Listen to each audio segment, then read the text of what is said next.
So Ray, man, what's going on? Oh man, come on. Just came out of rehearsal straight here, man. Rehearsal for doing what? Dancing with the Stars. Okay. Yeah, so this is my 13th season. And these rehearsals are all day, 12 hours. Wow. You know, and then we got to go into mixing and all that. So yeah, this was a short day, 12 hours. Really? Yeah, this is a short day. Now you've done, my goodness, been music director for, my Lord, ton of shows. Yeah. Ton of shows. So Dance with the Stars, what? Showtime with the Apollo. American Idol. American Idol. Yeah. What else? I do the Macy's Thanksgiving Day Parade. Okay. Which is, people ask me like, what is that? Well, what it is it's 3 hours of wall-to-wall music. The broadcast requires that it's 164 music cues, and I'm responsible for all the music. With the exception, of course, you have live marching bands. Right. But every balloon, every float, every time they go to commercial, come back from commercial, the theme music, you know, New York, all of that. You have to record everything. It's months in advance, and as a matter of fact, this week is my commute week. So I go back to New York to record for the Macy's, and I come back here. So I got in this morning, went straight to rehearsal, came over here. So when you say record, so when we're watching that Thanksgiving parade. Yeah. Other than the band, nothing's live. That's correct. All the music is pre-recorded. Okay. Yeah. And all of the performances are pre-recorded. You know, the Broadway performances, which they do right in front of Macy's, and then all the performances on the float. Well, those happen live, but the music is recorded. Mm-hmm.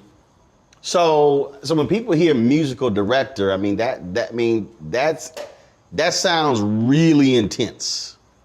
It is. Well, I have to be that person that is Switzerland between the production and the artist. Being an artist myself, I know how artists think and feel, and working with production all these years, I know that TV people, especially, they have a different point of view of how they want things delivered, and they want me to deliver the message to them. And sometimes some of the things that they ask for, I'm like, I'm a little hesitant about bringing that back to somebody like an Alicia Keys or somebody like that. Some of the requests are, not savory. And so I have to find a way to make it savory. I have to find a way to make it work within the production. So that's my job. And obviously, I mean, when you talk about, artists, if they record the music a certain way, they want to perform in a certain way, but it is a reality when you're talking television and you're trying to serve the purpose of the audience. I'm sure that is a dance within itself. Absolutely. Yeah, I remember all those years at BET and doing the BET Honors, the BET Awards, and the BET Celebration of Gospel, and all those live music shows. Which I enjoyed those a lot. And those were kind of the last of a breed of live, music shows like that. They don't quite do them that way, with live band, kicking it with the, live house band, and we, rocking it, the whole show.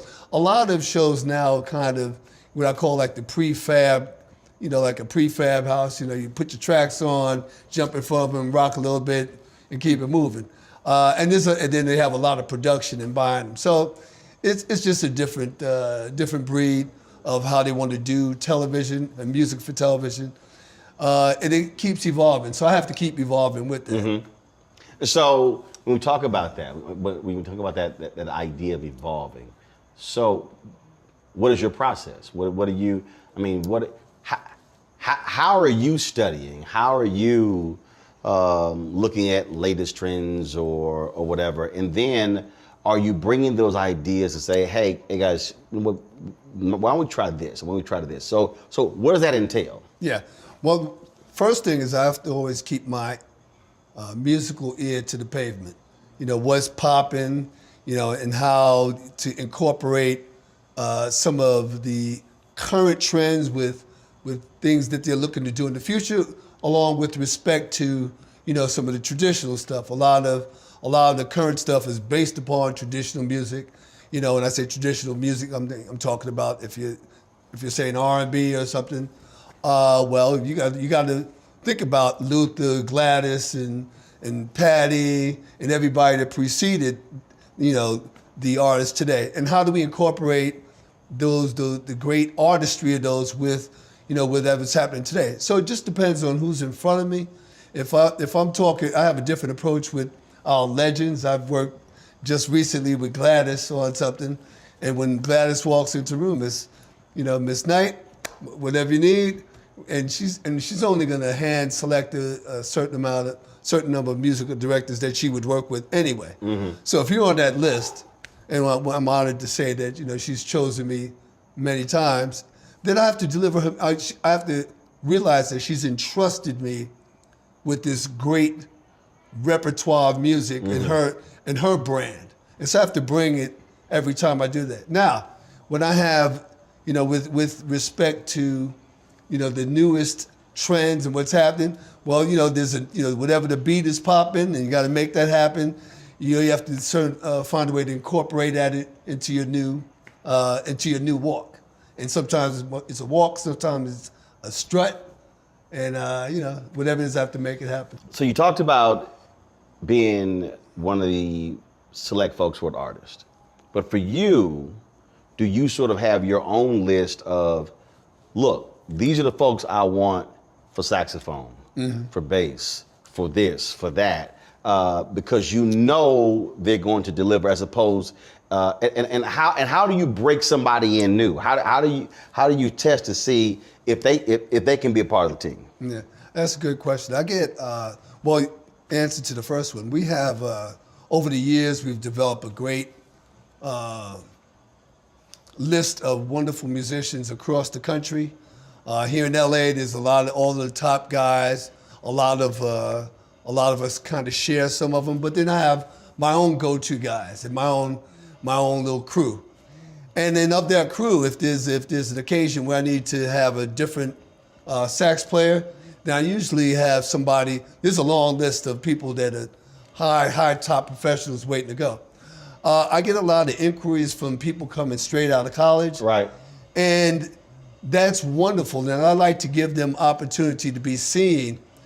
However, what happens is that we're in the business of delivering at a moment. So usually people straight out of college are not really eligible for the top line. They just can't do it. And you need people who also can flow, who can move, who can sort of who can easily adapt. I mean, look, same thing happens. You talk about in our business. If you're talking about in media, same thing. And people think, oh no, I can do that, and then it's hard for a person to understand. No, actually, you can't. And they go, well, no, I did this. I'm like, no. I don't think you understand. Right. There are levels. Yeah. You ain't at that level. Right. Not yet. And I'm willing to also train and mentor people, just in terms of giving them an opportunity. And so we have a program that me and my wife, Vivian Scott Chu, it's called Power to Inspire, where we take ages 18 to 25 and those who have completed their studies, who are ready to enter into the business, and we mentor them. And we have a mentoring team, and we have a whole system of doing that. And some of those that come out of that, well, then we've actually know that they have the kind of training and aptitude to be able to take their first steps into the industry. Yeah, you don't want somebody stepping in cold. What you've done is you put them through the paces. Yeah, put them through the paces. Or it's the weed out process. Because first of all, I heard what you just said when you said some of them. Some of them. Which mean everybody who going through it, not gonna make it. That's right. It's not for everybody.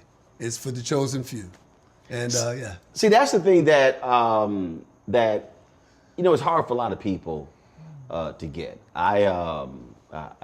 It's always amazing to me. I have folks like, man, you hard. And I'm going, and I always say, yeah. But the reality is, I was trained hard. I was put through those paces because when you're baptized properly, when you iron sharpens iron, and I said, there's some folks who buckle. There's some people who don't have the commitment. They don't have the grind. They don't actually want to do what's necessary to be great. Yeah. And that really, to me, I think is a huge thing. Are you willing to put in the work at work and not at work to be great. That's right. That's right. It's the grind and the walk to get through the grind and to get through the gravel and everything else that you got to go through. And right, everybody is that's where people are tested, and we're tested. We're tested the moment we step in. We're tested during, and we're tested every day after. I'm tested every day.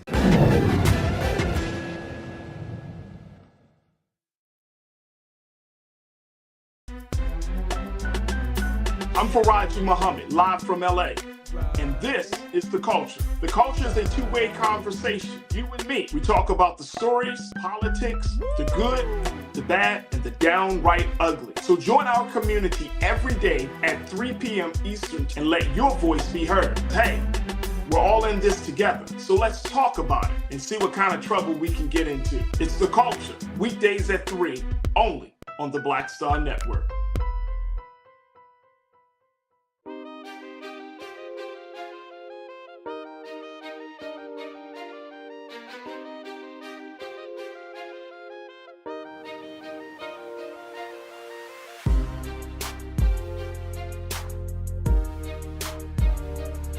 And you worked with Grace very early on, but I'm sure there were some moments where young Ray was like, yo, man, I got this, I'm doing this. And the artist was like, no, you don't.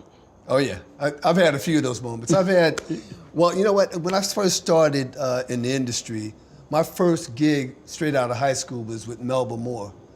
And they brought me right on the road. I left high school. Wow. While continuing my studies.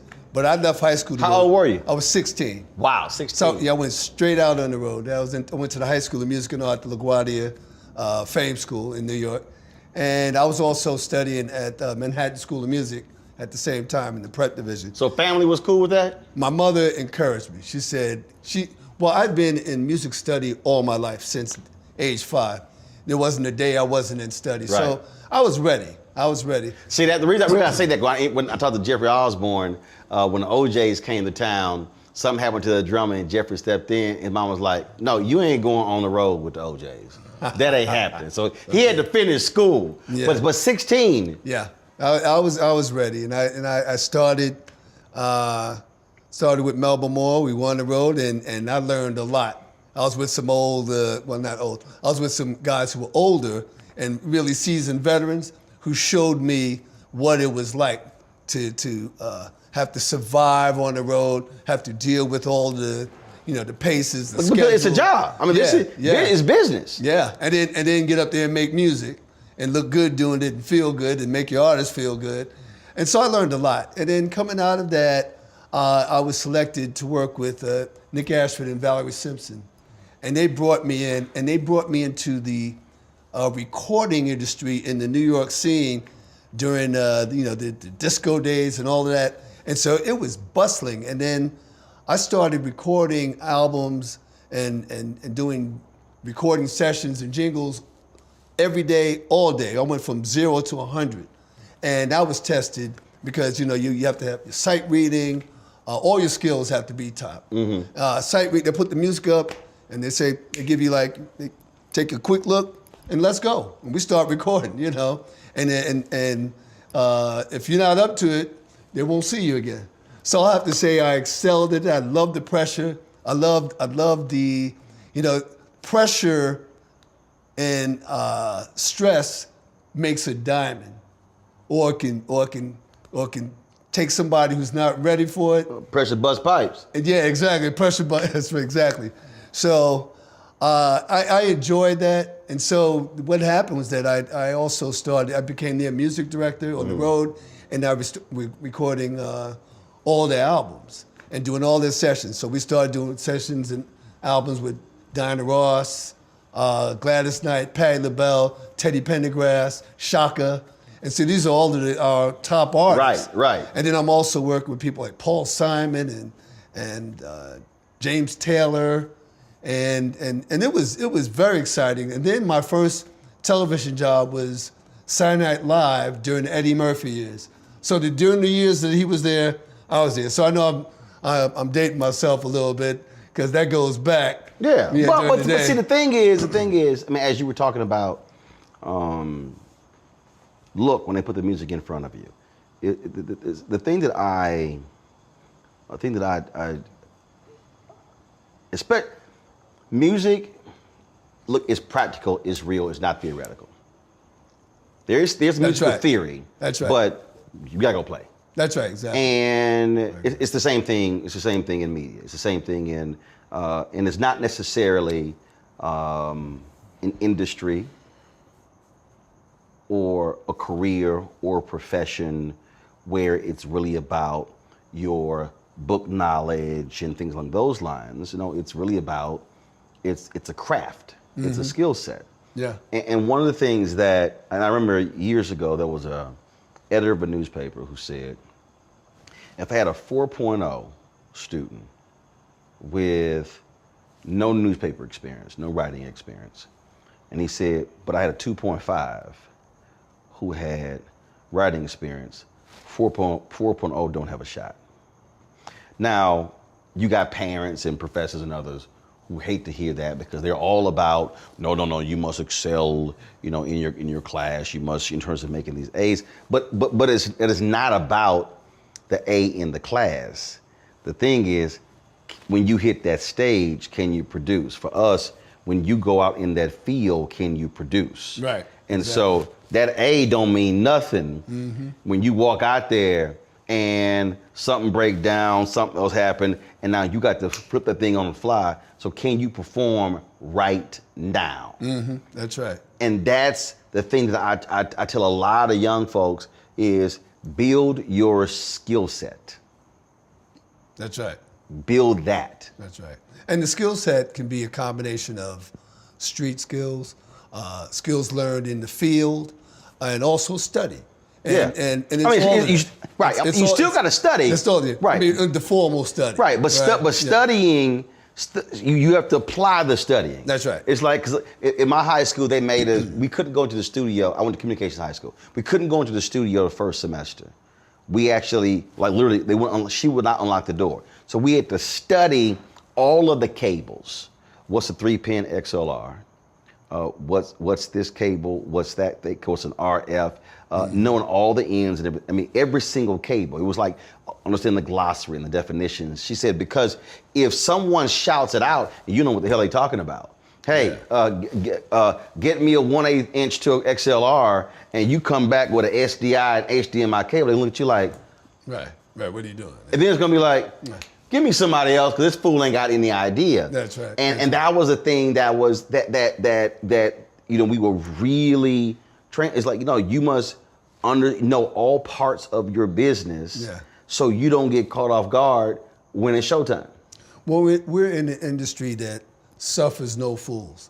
So, and I have to also say that you know, people of color have a standard that which we have to deliver. We do have to deliver at the highest standard. We don't have the cushions to fail and come back and, you know, and have many shots again. You know, if you don't do what you got to do, you may not be seen again. That's the end of you. So and I have to really instill that in a lot of young people to say, hey, listen, you know, so be ready, because when I call you, you be ready. And that's the other piece. When I call you, your shot may not come a second time. You may not get another one, you know. And so, and the good news is that I'm seeing a lot of people who get it. And while the people who get it, the young people get it, there are some that don't, and I kind of keep an eye on them, and I'll say, maybe your shot comes somewhere else. However, there's a long line of bass players, there's a long line of drummers, and we're talking about seasoned vets. So before the rookie gets, you even get a shot, you know, on my shows I'm going through, I got my top 5. So, you know, the rookie is like number 10 or 11. Well, hang out. Now, what can happen is, and it has happened, is that one of my drummers may say, hey, listen, and a good example is my drummer, Nissan Stewart, who does the show, and he's a world famous drummer. There was one thing he could make. He said, hey, Ray, I want you to give this guy is ready. I said, okay. Now, when you recommend him and refer him, then your Right. reputation is also It's, on the line. it's sort of like You can't send me that mafia deal. Now, you know you're responsible. Exactly. You're definitely responsible. So if anything happened, That's right. I'm coming back to you. Oh, absolutely. Or like the mafia cat, if he a cop, you dead. right, So right. you Both of vouching. dead, So if you right. vouching, Right. You understand? That's right. Both of y'all dead. And they know that. They know that. So that's a great system to have because it's tried and tested, and they know that anybody that they send to me has got to be ready, and I know that. Yeah. And so that's good. I've told some folk. Now I ain't recommending you. And they, why? I'm like, because I'm not putting my name on you. Because you got to pass my test before I make that phone call. That's right. That's right. And it's just to me. I think it's really interesting when you have those conversations, because folk, and you know it, folk. Ray, they want the name to be shouted. They want to be able to, that moment when the camera pans to you and they go, musically record you, that's what they want. But if someone says, I want to do what you do, my response always is, but do you want to do what I did? Right. That's right. To do what I do? Right. Then they look like, Yeah. I'm like, do you want to go through? Do you want to have those long nights? Do you want to have those moments where you carried the gear, where you packed the gear? You hadn't shot jack. Do you want to go through that stuff? Do you want to sit here and go through all of those different moments? I said, because you can't get the glory if you don't want to go through the times when didn't nobody know your name. I'm going to refer back to my days at the Apollo. Now, the Apollo Theater, that was an experience that tested many parts of your stamina, your spine, and everything. When we did that show, Showtime at the Apollo with Steve Harvey and Kiki Shepard, it came on weekly. However, what happened with that show is that we had to do 12 shows in one weekend, and which meant that we had to, and I'll kind of do some quick math. So the shows that we did, we'd have 8 to 10 amateurs, all right? And we'd also have 2 kids and 2 dancers, 2 acts, all right? All right, so 14 acts, all right, 14 musical acts. Now, that's one show. Right. Multiply that times 3 shows a day. Now, these shows, they didn't have the budget to bring people in and house them from out of town. So we had to start, the only rehearsal we got was 5 in the morning. So we started at 5:30 in the morning. I got a room full of 50 people, mamas and aunts, and one by one they come up to me, Mr. Chu. I say, I have my system. What song are you singing? We're singing Luther Vandross's, Never Too Much. Okay, cool. Do you know which key you're doing? Well, probably not. Okay, here's the key, bum, bum, bum, bum. Now, the arrangement has to be 1 minute and 45 seconds or no longer than 2 minutes, right? Oh, okay. Well, here's my suggestion. Why don't we try it like this? Okay, does that work? All right, cool. If you like that, then I'll put a little recorder just for notes. All right, then have the band there. We talk about it, run it through, bang, on to the next. Now, also part of my instruction was I said, listen, when we do the song, I'm going to do exactly what we just rehearsed.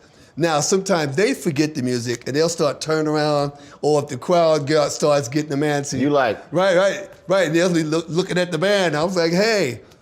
So I told them, hey, listen, whatever you do, don't turn around and keep it moving. Now, so if you do the math, it's about 96 pieces of music Right. over the weekend that we only get a chance to run it down early in the morning and start taping at 3 in the afternoon. And so that I would lose 10 pounds every weekend doing that show. Wow. Because, you have no time to really, we didn't have, no formal meals. You got all these, now, in a wonderful system I'm at, they have union breaks and blah, blah, blah, and all this other stuff. No. Man, we had to wolf down It was get in where you fit half in. a burger Yeah. and get to those 3 shows and then wake up and do the same thing for 3 days in a row. And so when people see the show, it's on once a week, but man, the grind that we had to do with that show.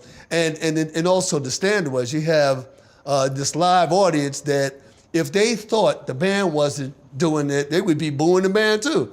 They'd be booing anybody. So I had to get that. I was like, you know what? We got to be on this. You're going to be on point.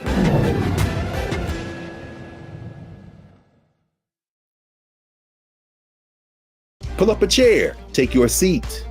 The Black Tape with me, Dr. Greg Carr, here on the Black Star Network. Every week, we'll take a deeper dive into the world we're living in. Join the conversation only on the Black Star Network.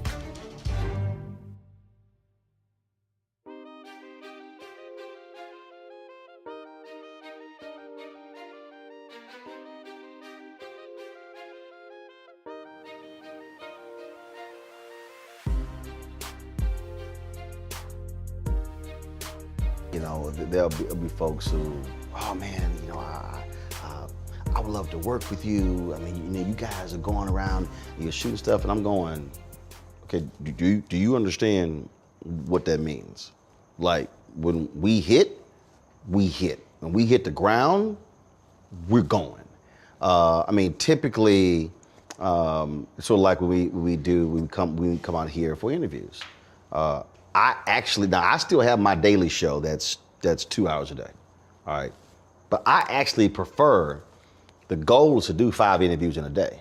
Okay. So you talk about 5 1-hour interviews plus a 2-hour show, and then you talk about sit up, you know, little break in between. So, you know, I really set a schedule to way, here's a 13-hour window for us to be able to get all this sort of stuff done. Yeah. And I'll be working with folks, and they'll be sitting here, they'll be asking my crew, yo, does this dude eat? Does this dude stop to drink? Does this happen? And then like, man, look, this is how it is. Yeah. And I tell them, look, this is the reality. Because what you also describe is really the business of the business, because when you don't have the resources to say, oh, we can shoot 2 shows a week. No, the reality is you shooting over those 3 days, you look at that compressed schedule, it's a budget thing. Yeah. And that's the other thing that I try to walk people through. You better understand the business of your business to realize how that schedule is and how it goes. And if you can't keep up, again, you're gonna get it's like in sports. You will get benched, and trust me, there is a cat who's ready to get in the game. Waiting to go. That's right. Ready to go. And they're like, hey, what, 12 hours a day? All right, cool. Bet, coach, put me in. That's right. And I was that hungry guy too, and I still am. And I love that I stay hungry. You know, I stay committed to what I'm doing. First of all, I love doing what I'm doing. So this has been a God blessing from the only journey I know. Yep. Right. And so with that, I respect the craft and I respect the art, and I always put it in. I motivate my team, and also, I motivate my team with a hug and a foot. So sometimes it's one followed by the other. Oh yeah. Hug and a foot. I had somebody, I had a friend shit, but she said, how often he cuss y'all out? They like, because and the thing is, because I never forget when I worked at the Houston Defender, and Sonny Masai Giles was the publisher, and I remember. So this is 1990, and so I'm in the production room and I'm typing my story right onto the page with the pagination system, and all of a sudden, I hear, what the fuck is this? This the same bullshit you gave me this morning, and I threw that shit back this morning. I'll file every single one of you son of a bitches for this bullshit. Now take this shit back and give me a proposal that I can actually use. Bruh, this is me. Right. Whoa. Like, I don't even want to turn around. I was like, what the hell just happened? And so it was the sales folks. They had a meeting this morning. So they basically just like changed a couple of things and brought the same thing back. Man, she cussed them out. And that summer, Marilyn Marshall, who was the managing editor, man, Marilyn used to work at Edmond. Man, she cussed out Marilyn. Okay. Peter Uday, he was a senior writer. She cussed out Peter. Lucille did production. She cussed out Lucille. My deal was, I am not going to get cussed out this summer. I was like, my shit gonna be tight. I ain't getting cussed out. That is not going to happen. Did not get cussed out. And I told somebody, because then now you got this whole deal, oh my God, I feel like I'm being bullied. Oh, This is, I'm my mental health, and this is toxic workplace. And okay, fine, folks can do all that. But the reality is, seeing her cuss somebody out caused me to say, that ain't gonna happen. Right. I'm gonna double check I'm gonna go over my stuff. It's gonna be a spell check. We're gonna go over it. I'm gonna sit here. I am not going to put myself in a situation where she gonna cuss me out. That was it. And I was like, the same thing. I'm gonna work on that ain't happening. That's right. That ain't gonna happen to me, right? That ain't gonna happen. Hey, we're in the home run business. Or whatever, the sports metaphor, every time I get up, it's got to be a home run. Every one of them's got to go over the fence. Every swing of the bat has got to go over the fence. There's nothing in between. I can't deliver anything less to the artist. Who's going to take less than that? Nobody. Right. So I'm like, hey, say, team, be ready. Take a deep breath, let's go. Did you ever have to jam somebody up who was trying to soft shoe you? What I mean by that is, I had I worked at the Bryan College Station Eagle in college, and there was a guy, Brad Owen. He was a city editor, and so he called me into the conference room, and he was sort of like, just. I said, say, bro, look, whatever you got to say it. Don't walk on eggshells with me. I said, I need you to understand, I'm trying to be the best at what I do. I ain't got time for you playing around. I said, let me be also clear. I said, a lot of times y'all white folks don't want to be tough on talented black folks because y'all go through this whole, it's gonna hurt their self-esteem. I'm good. What the hell you trying to tell me? Okay. He was like, bring it. oh, okay. So I was like, all right, come on, let's go. Let's go. Because, and again, I was just sitting there like, yeah, bruh, because my whole deal, I know what I'm trying to do. So I don't need you to sit here, and sort of dance and waffle. And so that's what I did. Cause I'm like, I am trying to learn this. Don't sit here and play. Dude, man, he was just like, what the hell? Like, who the hell is, like, this an alien or something? But again, when you're trying, when you're that focused, you're not playing games. That's right.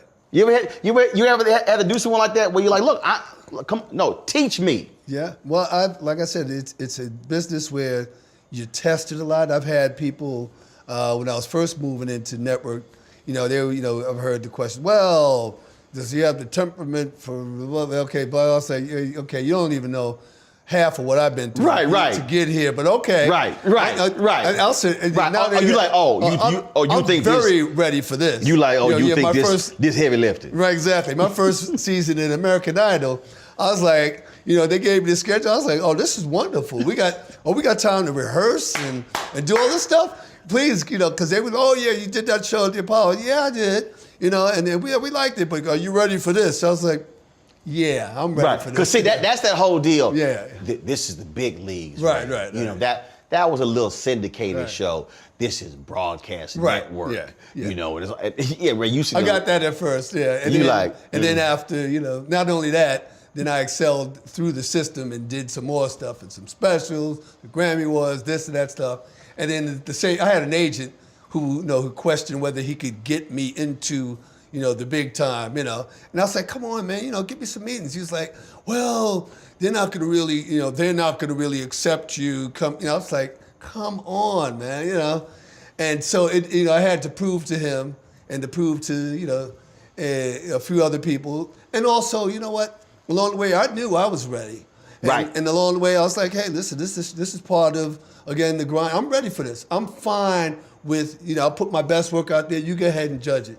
That's fine. And see, I love that you just said that. Because were there also times when you knew, at any stage, whether you're talking about when you started, even, was there any point where you knew when you were not ready and you said it, no, I got to work on this before I go there? Yeah. There was I remember when I was about 19 years old, and this was when I was still, I was still first introduced to the whole New York session scene. Now, the session scene, like I described, was that they had a central booking service called Radio Registry, and they would call, some of the top musicians and those who were recommended, right? So you had to be elite to even get into the system. Like I was brought in by Nick and Val, who were respected in the New York scene. Valerie was once the top jingle singer, so amongst all her other things, being great writers. So anyway, a recommendation from her got me into this. Yeah. Now I started doing, like I said, I went from 0 to 100. I would do a jingle at 9 o'clock, another one at 11, another one at 1, and then do two double dates at night. And this would be every day. So I got a little cocky, and then one day I showed up, and I was probably just not as sharp as I needed to be. And they put some music up in front of me, and I was like, oh man, and I had to go that was a lesson learned. I was like, man, and I felt it. Everybody in the session was looking at me like, oh, come on, because it was what they call musical ants on the so the whole page looked like, just like musical gibberish. And at that moment, I was tested, and I was like, okay. After that, I went back home. I said, first of all, I'm never going to show up to a session not prepared and ready and sharp, because that same session, what usually what I should have done, when I tell everybody, if it's supposed to start at 9 o'clock, get there at 8:30. Get there, warm up, get yourself ready. Now, I'd been hanging out with some guys who were real cocky, and I got real cocky, so I just show up at 9 o'clock, right? And that day I showed up at 9 o'clock, and it was some stuff I was like, oh, I need another minute with this. Oh man. and the producer called me out every note. She was very sharp, and it was a room full of musicians. She did one of those. Oh no, she called me out in front of everybody. She's like, Ray, you're missing a note on the left hand, and because she was also a concert pianist and all this. She's Ray, you missed a note over here. And I'm like, oh, yeah, I did. She's right, And so while I'm trying to correct myself and get myself ready, I'm like, oh, this ain't going too good. But I got through the session. After that, I slapped the shit out of myself and went home. I was like, oh, never again. I was like, I'm going to be sharp and ready. I'll never happen again. See, what I love about that story is Ray, is what I tell a lot of people, whether they're young or experienced. Know exactly who you are and where you stand when it comes to what your skill is. I remember I had signed with CNN. This was 2007. And we had shot 3 or 4 pilots. And I remember it was September 2009. I get called, I'm meeting in Atlanta, and I'm meeting with Jim Walton, the worldwide CEO. And we go into the meeting, and Jim says, we really think you're a better counterpuncher than puncher. He said, let me use a boxing analogy. And I go, I know. I said, yes, I know. My deal was, I knew I wasn't ready to host a show. Mm-hmm. Mm-hmm. I said, so this is what I want you to do. I need you and your people to write down all of the things that I need to work on to put me in a position to be a host. Because I came from newspaper. I was running the Chicago Defender. I was news director morning at a radio station, worked at a daily newspaper. Had not done television. Had appeared on television shows. Right. Had appeared on segments for 4.5 years, different networks, but had not hosted.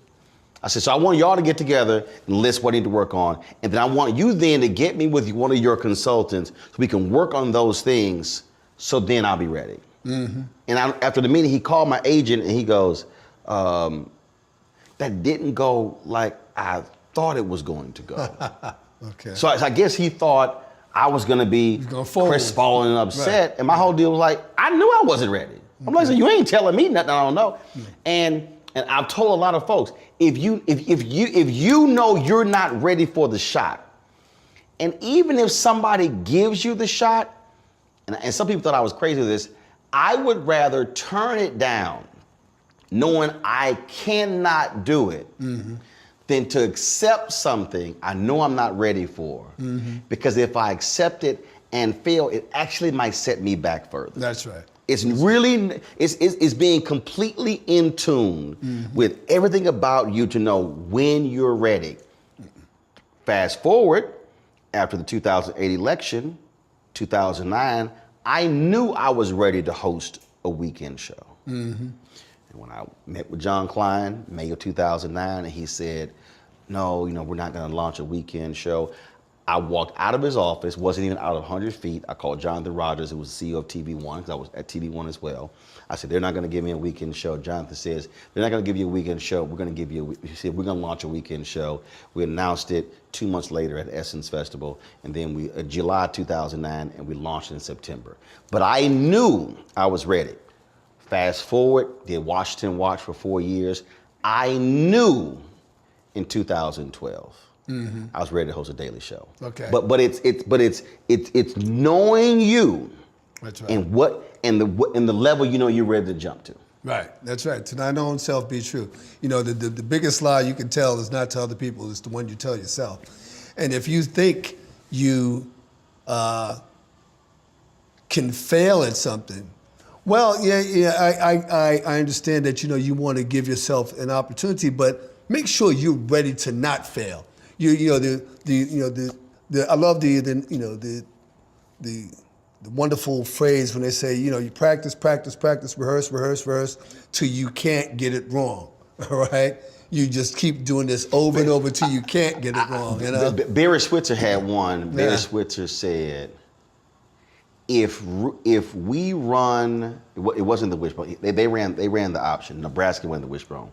He said, if we run the option the way we're supposed to run the option, there is no defense you have to stop it. He said it does not matter. Then I remember seeing this video of Vince Lombardi. It was the power sweep. He would do these coaching sessions, and he would teach the power sweep from 8 to noon. They would break for lunch and would come back and teach the power sweep from 1 to 5. Every single element of the power sweep for all 11 players on offense. And the whole deal was, if we run this play how we are supposed to run it, it is unstoppable. But you got to, it's all that work, that practice, that over and over and over. Nah, you know what? I'm gonna pass up going out tonight. I got to work on this craft. Nah, I'm gonna skip that. I got to work on this. And that's the piece when I tell folk, if you want to do that, if you want to put that time in, that's right. Then you're ready for the accolades. That's right. My early days on the road, I've learned, well, first of all, as a musician, I studied not only piano, but I was also drummer and percussion. I was all city percussion as well. So I was one of the best in the city on percussion. There you go. Also studied trumpet, cello, violin, and bass, and any other instrument I could get my hand on. And with that study, I'd learned again what was for me. As a matter of fact, when I was studying violin, I had a teacher said, "This is not for you." She said, "This is not for you," and I was like, I agree. We both said, "This, put that instrument down and focus on some other stuff." In doing so, I've learned what it meant to do what the instruments in the orchestra meant to each other in the relationships. Right. So that prepared me to be a leader. That prepared me to lead orchestras and to conduct orchestras. That prepared me to know, to be a leader of men, they have to respect you and know that you know the music. You have to be the teacher of the music. You have to know the music better than anybody. There you go. Right? So you can't walk in unprepared. So I never walk in unprepared. No, that's not the note. Exactly. Well, yes, it is. No, actually, no, I'm not guessing. Yeah. No, that ain't the note. Right. I'm not going to I'm not going to ask you a question. I'm not going to say something that I don't already have the answer to. There you go. So when I address somebody, I already know what the deal is, and also I'm the one formulating a plan for how we're going to get to point B. See, the reason I'm sitting here laughing because that's literally in terms of what we do, same thing. In terms of media. Yeah. In terms of in understanding, okay, position, that light, that camera, what that's doing with this. You know what? I want this shot to be held longer. I want this here. I want to see this different look, because you put that effort in. Because, see, for you said it earlier. Band ain't performing the power. They booing the band. What I tell folk in this business, they don't see anybody behind the scene. That's right. It doesn't mean that the position is not important, but when it comes time to, man, that ain't look good. They ain't calling nobody else's name but mine. Right. That's and right. so it's and again, it's the time. I spend lots of time when I'm watching other things. I'm sitting there, I'm like, I wonder what camera they used there. I wonder what was that. Okay, was that a drone? How did they push in? How did they push out? How did they put? And there have been times when we've been shooting some stuff, and I'm asking for something, and I'll then just grab the camera and go shoot it myself. Mm-hmm. Because, and again, and it's not personal, but it's like, look, I can't ask 3 more times. Mm-hmm. Like, and then if we miss it, then I got a problem with it. Right. We were at a golf tournament, Anthony Anderson golf tournament. We were supposed to go live at 5 o'clock Pacific. And dude, I come off the course and it's 4:30. And we had played this hole, and I got to the hole, I said, man, that's a hell of a drone shot. I said, so if that thing come in here, then come around there, then come up here. And so when we got to the course at 4:30, I raced over. I was like, yo, give me the drone. I wasn't even gonna bother saying, hey, I need one of y'all go get that shot. Right. Because I knew exactly the shot that I wanted. Yeah. And I said, give me the drone. Mm-hmm. Raced over, set it up, knew exactly, and when I had to get back and be live. Mm-hmm. So I was like, I got 20 minutes to get everything I want.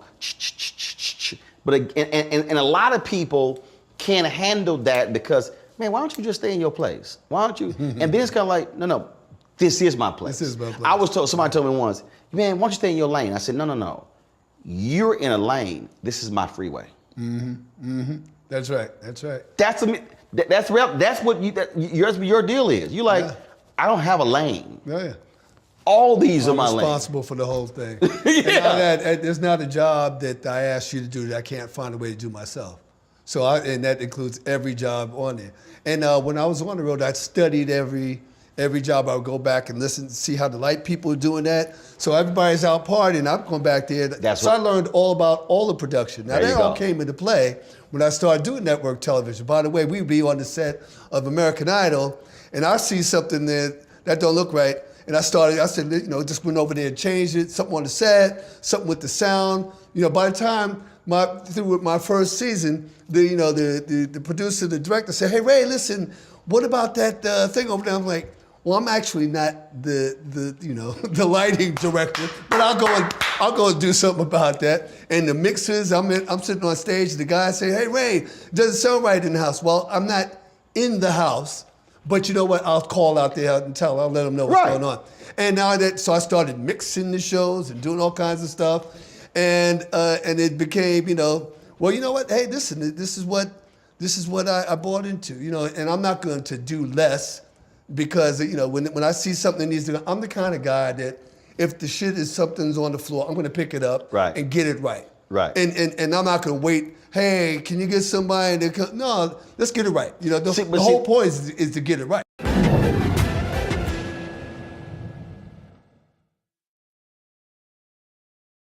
Folks, Black Star Network is here. Hold no punches. I'm real revolutionary right now. Support this man, Black Media. He makes sure that our stories are told. Thank you for being the voice of Black America, Roland. Stay black. I love y'all. All momentum we have now, we have to keep this going. The video looks phenomenal. See, this difference between Black Star Network and Black-owned media and something like CNN. You can't be Black-owned media and be scared. It's time to be smart. Bring your eyeballs home. You dig?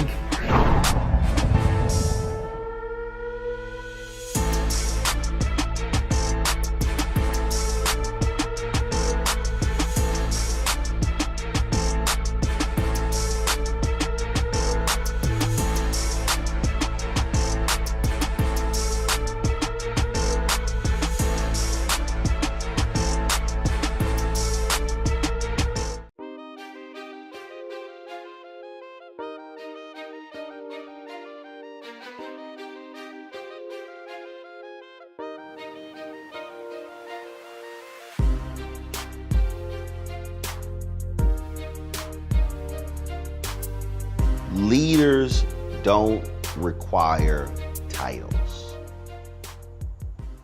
Leaders just simply lead. Right. So your whole deal was, yes, that's not my title, but I'm gonna show you how we can actually do this. Oh, that's good. Yeah. And then in the end, look at you like, well, that ain't what you do. Right. Does it look better? Right. Exactly. And that's the thing, man. That again, but that only happens when you put in that time, when you're watching and you're studying and you're doing that. And I'm telling you, it's so funny, like listening to you, because, so tell me if you agree with this. I think actually you said it a little bit earlier. And that is, you're not competing against any other musical director. You're not competing against anybody else. You're actually not looking for the validation of, Ray, that was phenomenal. You're operating at a level where you have to tell yourself that was good. I'm also operating at the level where I have to deliver it phenomenal. So whether you say it or not, it's got to be phenomenal. Right, that's what I'm saying. What I'm saying is, for you, your standard, standard is probably, tell me if I'm crazy or not, your standard is probably one that is close to unattainable, because you're always trying for it to be even higher. Exactly. And that's hard for a lot of people, because they're thinking, oh, no, yeah, but you're competing against, and no, actually, I'm not. My standard is actually higher than the ones that they're asking for. I go above and beyond that. Right. I'll give you an example. We were doing this week on Dance with the Stars. We did Janet Jackson Week. Now, Janet Jackson Week, this is all the Janet Jackson stuff. And, there were several producers of the show. It's like, oh, man, you got to get this right. I said, I'll get it right. All right. And then we had to do 14 Janet Jackson songs. Now, the schedule is we get the songs Monday night. So that we get a list of 14 songs, and we got to be ready. I have a rehearsal on Wednesday and Friday, and they have to be ready. All 14 songs. Now, with Janet Jackson songs, they had to sound exactly like that. Now, the standard was, I said, well, I'm good friends with Jimmy Jam and Terry Lewis. I know they're gonna be listening. Now, right. Now, I called Jam, and he said, Ray, I know you got this. I know you guys said, listen, I'm going with much honor, I'm going to make sure every strand of this tracks is sounding right, and this is going to sound. And he called me afterwards and said, yeah, it was popping. I said, thank you. Now that was a wonderful, right. And that triumph is short-lived, because I'm on to the next week. That's already last week. Right, I'm right here. I stay in the here and now.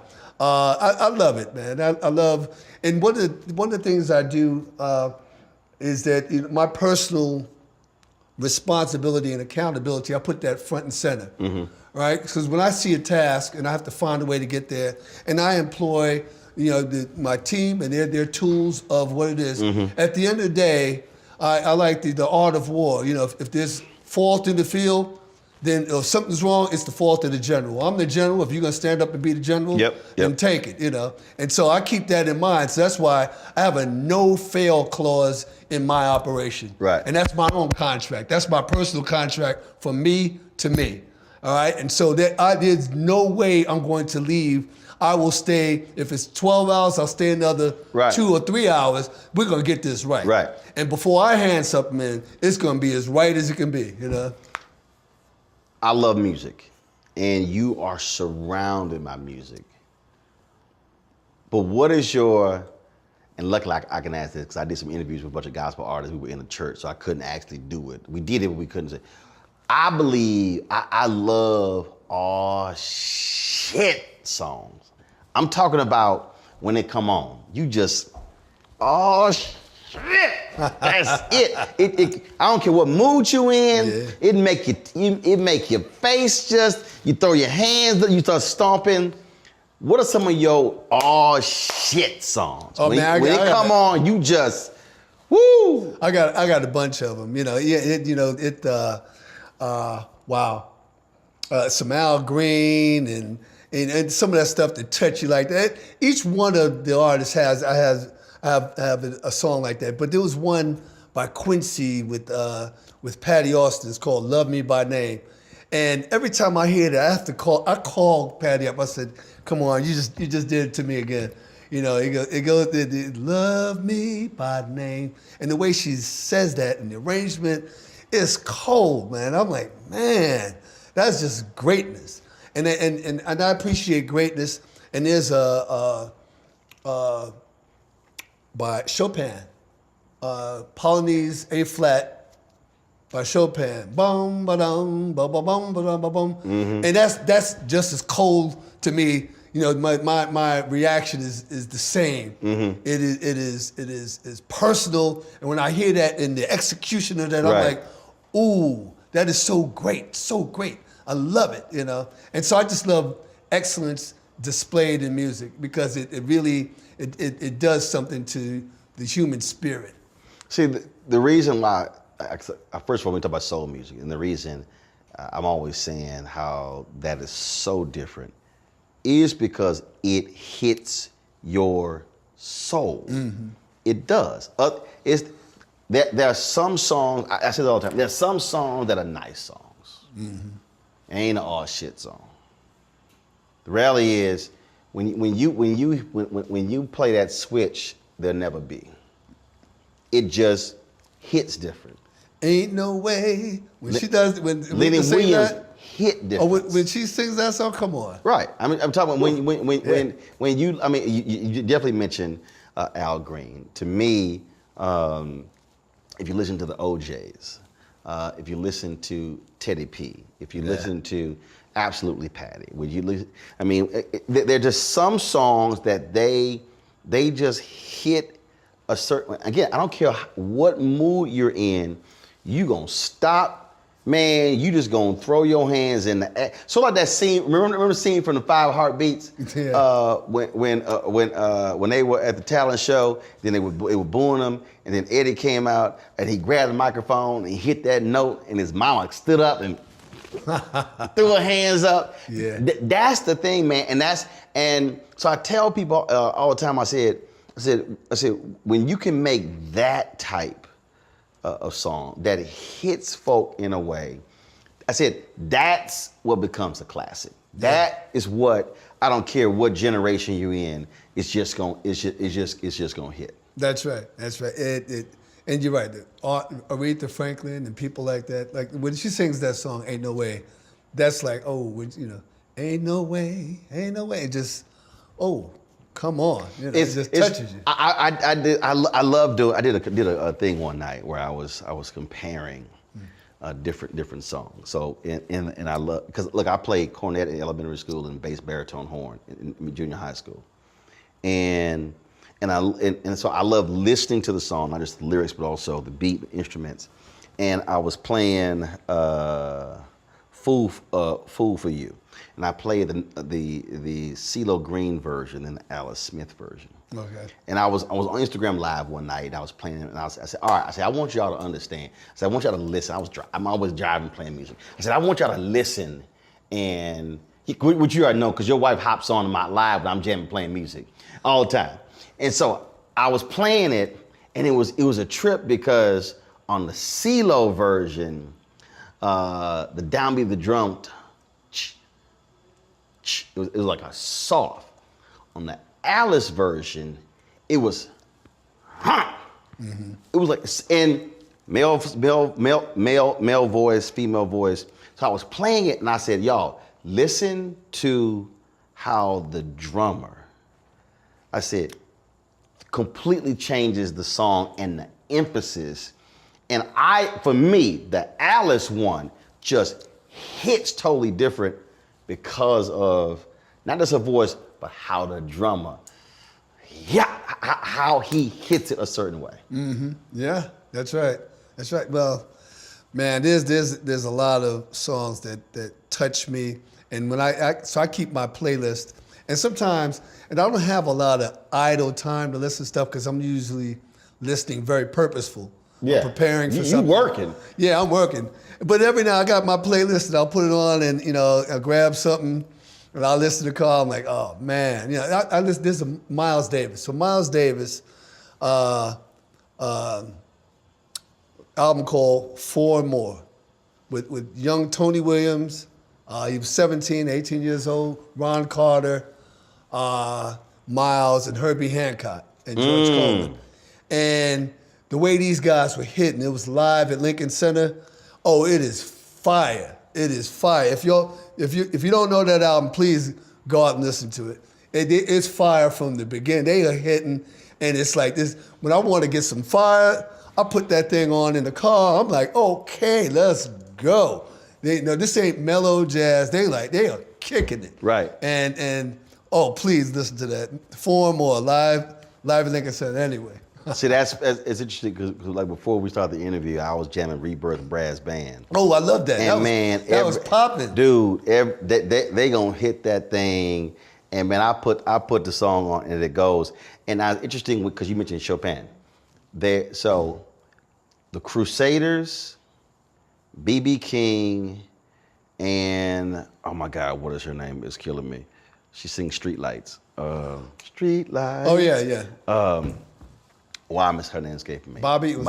Yes. Yeah. My dad loved it. So they were all performing. But the opening song is a classical song because they were performing with the Royal Philharmonic Orchestra. It is this unbelievable, beautiful song. And so my dad had the album, and I remember it was like Royal Jam, this great album cover. So out of all, again, the Crusaders, cats from Houston, I'm from Houston, Joe Sample, all these guys, B.B. King, but the one song that blows me away every time is that opening overture of the Royal Philharmonic Orchestra, and just how it's the sweeping sounds. And again, because I played in band, we played songs like that. Yeah. And again, so that's one of those things where, so I'm telling the folks, so it's not always, is it an R&B, is it a soul, is it a Motown, is it a Philly sound, is it the Stack sound, is it Dirty South, is it, what? No, that's the beauty of music. So that classical song, I would put in the same category of just being completely moving as a great Aretha song. Mm-hmm. Oh, absolutely. It's music. So I have no categories when I'm listening and enjoying music. I got one I do not have on my. I have no polka music on my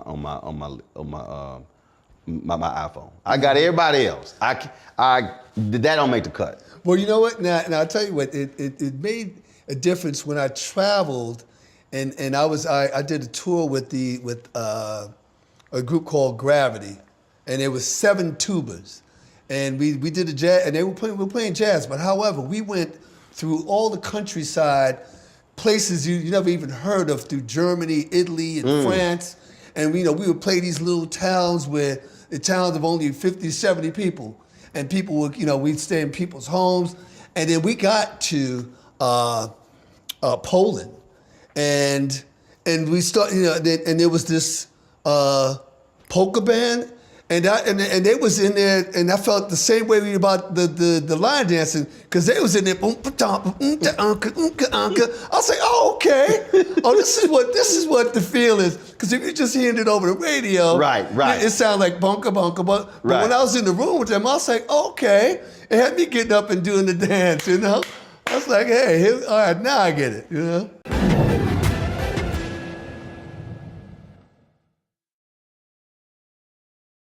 When you talk about blackness and what happens in black culture, we're about covering these things that matter to us, speaking to our issues and concerns. This is a genuine people-powered movement. There's a lot of stuff that we're not getting. You get it, and you spread the word. We wish to plead our own cause, to long have others spoken for us. We cannot tell our own story if we can't pay for it. This is about covering us. Invest in black-owned media. Your dollars matter. We don't have to keep asking them to cover our stuff. So please support us in what we do, folks.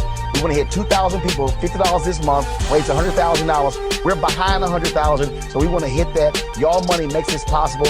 Checks and money orders go to P.O. Box 57196, Washington, D.C. 20037-0196. Cash App is $RM Unfiltered. PayPal is R Martin Unfiltered. Venmo is RM Unfiltered. Zelle is Roland at RolandSMartin.com.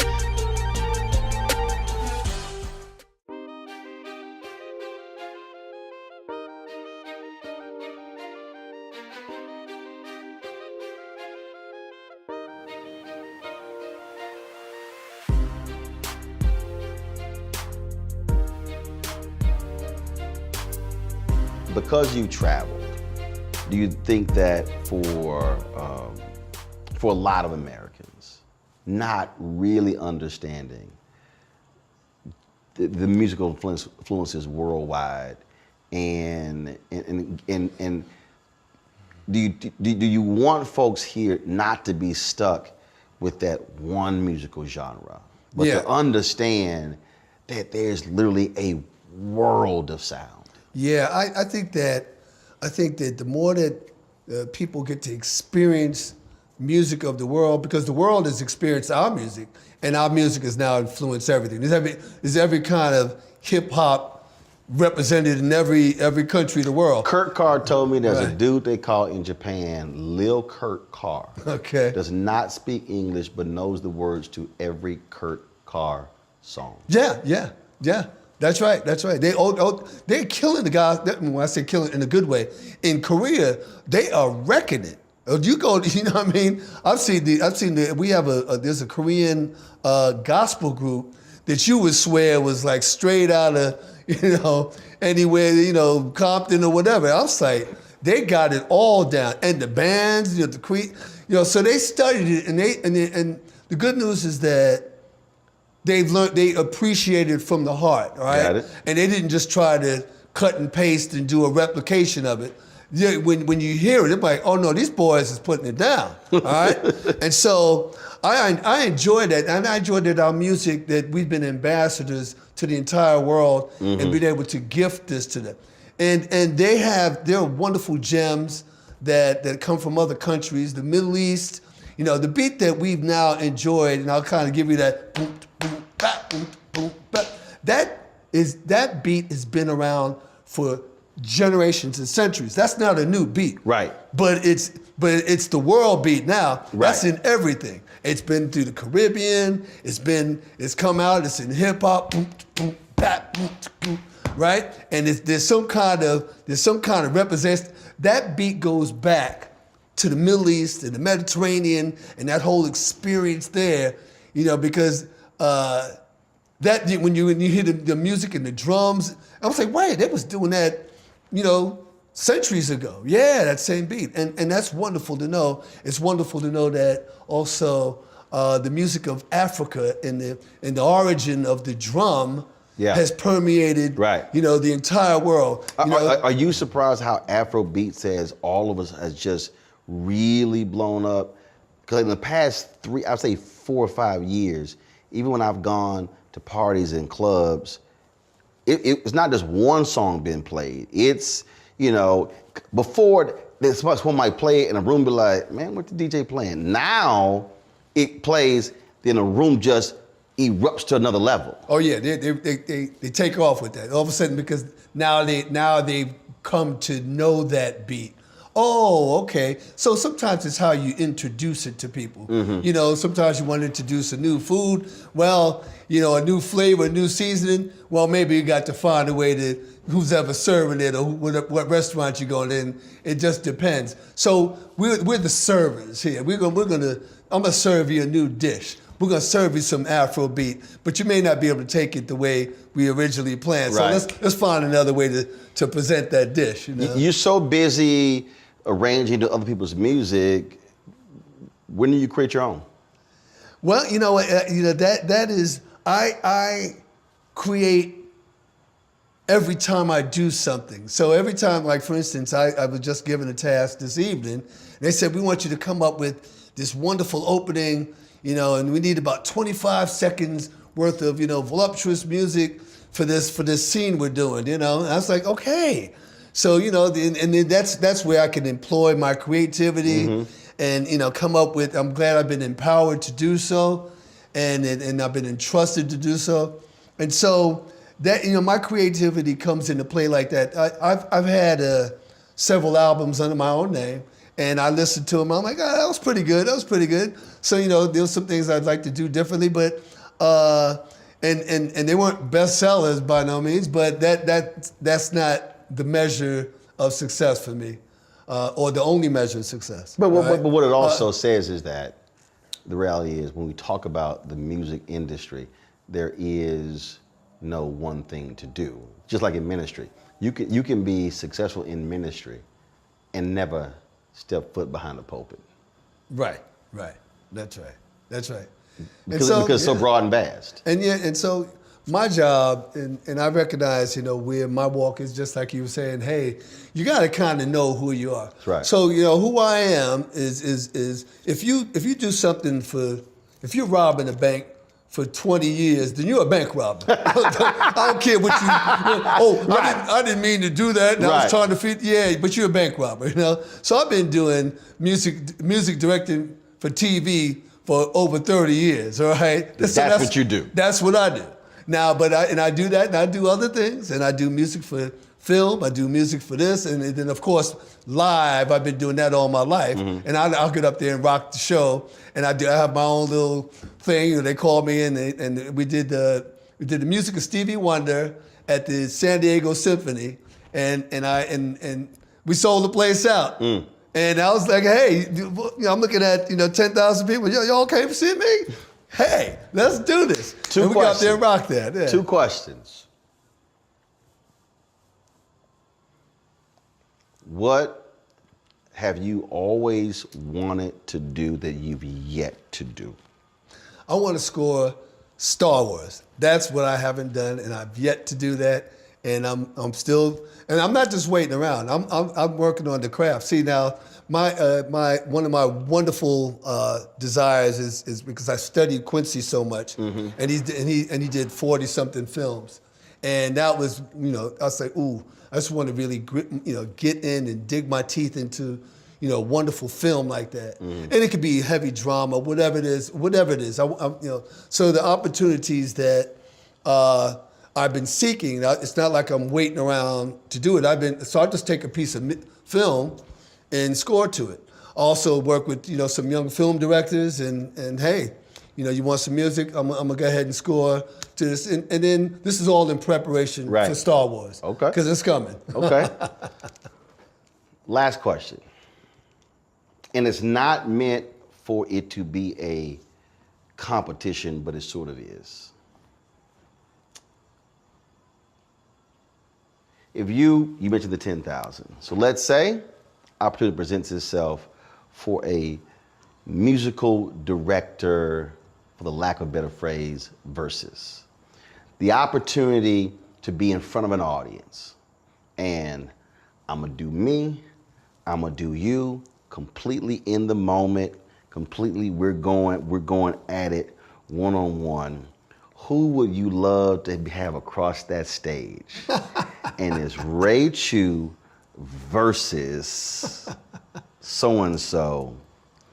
Well, they've already kind of lined us up like that. And even though we're good friends, Ricky Minor, people, hey, Ray, Ricky Minor, okay. So our careers have we're close in age, and we've paralleled each other just in terms of, some of the things that we've done. He's done American Idol. He did it first. I did it afterwards. He's done this show. He's done that show. He's done the Grammys. I've done the Grammys. So it's been a lot of that. So I would say that that would be a good look, and he would be somebody contemporary for me to say, hey, we can kind of take a look at each other. And see, the way I see it is, again, because it'd be spontaneous, you drop something, all right, band, boom, boom, boom. And again, one of those things where it's not planned, so it's like what you come up with, coming back and forth. Yeah, well, now the good news is that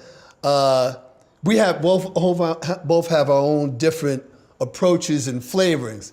So I can respect anything that he does, and I'm ready to, I'm ready. Are you done? Okay, let's. That's what I'm saying. I'm ready. I'm gonna bring mine. See, when I asked Wayne Brady that question, Wayne said, "I would love to go up against Jamie Foxx," And see, and when I ever ask that question, people are like, oh, no, I don't want to compete. I'm like, no, it's not competing. No, it's not. Yeah. What it is yes, I respect your game. And if I'm sitting, if someone's saying, put somebody across from me where we can swing. And that's the whole deal. And so it's not competition, but you respect that person's game so much to say, yeah, I would love to get it on. Absolutely. Not only that, during the course of these careers, I watched the stuff he done. I'm like, okay, that was nice. Right. That was nice. Okay, let me go tune my shit up. Right. You know? Right. You know, and then I'm sure, I know he's watched some of my stuff and whatever his opinion is, but I'm like, hey, my A game, I'll match it against anybody else's, so I'm good. So I gotta say this for everybody who's watching, do understand. I actually met Ray's wife first, and every time I would see her, oh my God, Roland Martin. That's how we met. So I gotta give your wife a shout out. Oh yeah, absolutely. Every time. Yeah, Vivian is unto herself. You know, she's her own brand, and she takes no prisoners in our home. You know, she's ready to go, and we get at it. You know, in a good way. Yes, sir. You know, I love the home we have and the atmosphere because there's always a new something brewing. I'm like, what you got going over? I go in her, she got her office over there, I got my studio over there, and I kick it in. She's in there with 2 phones and typing with 2 feet. And I'm like, what's happening there? Yeah, I got this new project, blah, blah, blah. And I'm like, yeah, So we have a lot of excitement in our home, man. All right, man. Well, look, good chopping it up with you. Absolutely. Glad we could do it, man. Thanks a bunch. Enjoyed it. Thank you, man. That was cool. Yes, sir. All right. He's going to get a photo.